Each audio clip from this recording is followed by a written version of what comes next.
High friends, welcome to my new recipe. আশা করি তোমরা সবাই ভালো আছো। চলো আজকে সঙ্গে থাকো, দেখতে থাকো আজকে আমার নতুন রেসিপি। আজকে আমি করব মিনি আমেথি। মিনি আমেথির জন্য আমি নিয়ে নিলাম প্রথমে 300 গ্রাম মতন ছানা ফাটিয়ে নিলাম। 1 লিটার দুধ 300 গ্রাম ছানা বেরিয়েছে, ছানা নিয়ে নিলাম। আর ওদিকে আমি 100 গ্রাম মতন ময়দা নিয়ে নিলাম। তারপর এখন আমি ভালো করে ছানাটা ভালো করে আমি এটা ভেঙে নেব। এভাবে করে ছানাটা ভেঙে নেব। ভেঙে এখানে আমি বেশি না 2 চামচ মতন ময়দা অ্যাড করে নেব।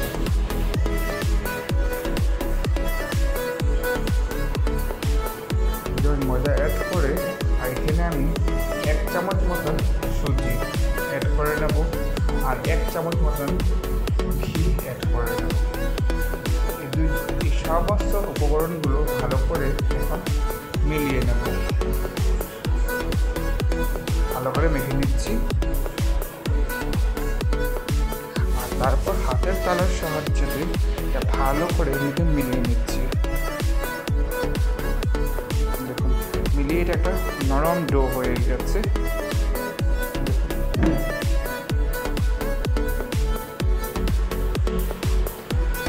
ভালো করে নরম ডো হয়ে গেছে। এখন এটা আমি 10 মিনিটের জন্য এটা আমি রেস্টে রেখে দিচ্ছি। এইদিকে আমি একটা গামলাতে 2 কাপ মতন জল নিয়ে নিলাম। জলটা গরম হতে আমি 1 কাপ মতন চিনি নিয়ে নিলাম, তেজপাতা নিয়ে নিলাম আর 2টা মতন এলাচ ফাটিয়ে দিয়ে দিলাম। দিয়ে এদিকে আমি কড়াইটা বসিয়ে দিলাম। যেহেতু এই কড়াইটা আমার না, একজনের কড়াই, তো আমার বাড়ির বড় কড়াই, তো আমি এখানে কড়াইটা ছোটো কড়াই ইউজ করি, একজন থেকে নিয়ে এই কড়াইটার মধ্যে আমি সাদা তেল দিয়ে দিলাম। আর এদিকে আমি শিরাটা রেডি করছি আর এদিকে আমি এই লিচিগুলো সবগুলো কেটে নিয়েছি। এইভাবে করে লম্বা লম্বা করে কেটে নেব। আলুগুলো সব ছোটো ছোটো করে গোল গোল করে নিয়েছি আর এখন হাতের সাহায্যে লম্বা করে পেঁয়াজটা দিয়ে দিচ্ছি। আপনারা যেভাবে পারুন সেভাবে পেঁয়াজটা দিয়ে দেবেন। আমার এটা ইজি হয়েছে, তার জন্য আমি এভাবে করে দিয়ে দিলাম সবগুলো। দিয়ে এদিকে আমি কড়াইতে তেল দিয়ে দিলাম। তেলটা গরম হয়ে গেছে। আমি এখন আমেথিগুলো সব আস্তে আস্তে করে ছেড়ে দিচ্ছি।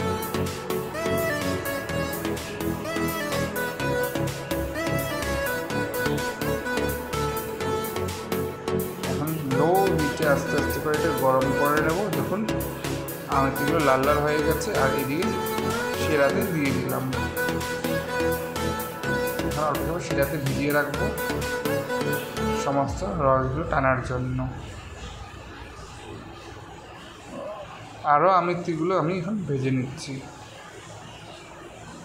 বাকিগুলো সব করে রেখেছিলাম, আর সবগুলো ভেজে নেব।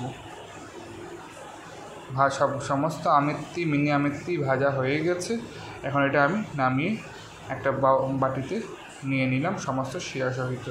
আশা করি তোমাদের এই ভিডিওটা খুব ভালো লাগবে। তোমরাও বাড়িতে বানিয়ে খাও এই মিনি আমেথি। আর আমার চ্যানেলটা সাবস্ক্রাইব করো, যারা যারা আমার চ্যানেলে নতুন সবাই সাবস্ক্রাইব করো আর শেয়ার করো, লাইক করো। ধন্যবাদ।